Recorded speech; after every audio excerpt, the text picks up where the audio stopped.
Welcome to Traditional Food Cafe.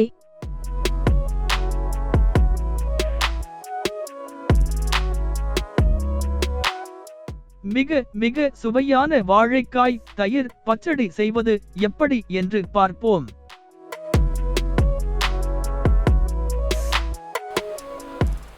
ஒரு mixie ஜாரில் பட்டை 1, 2 கிராம்பு,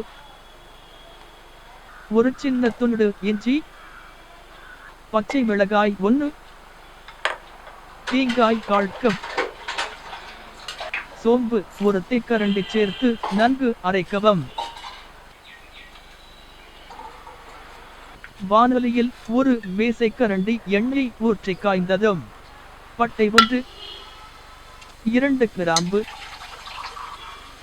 கடுகு 1/2 தேக்கரண்டி, கறிவேப்பிலை சிறிது, அத்துடன் பச்சை மிளகாய் 1ஐ 2ஆக கீறி சேர்த்து தாளிக்கவும்.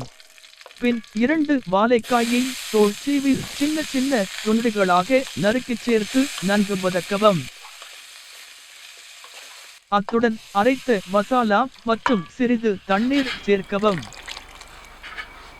தேவைக்கு ஏற்ப உப்பு சேர்த்து வேக வைக்கவும்.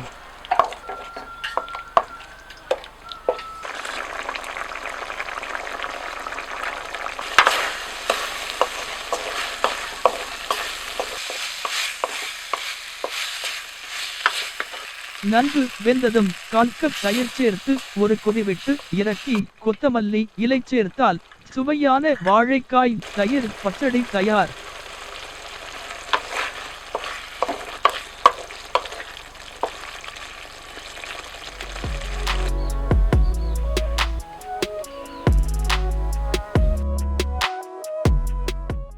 மேலும் இது போன்ற வீடியோக்களுக்கு நமது சேனலை சப்ஸ்கிரைப் செய்யவும்.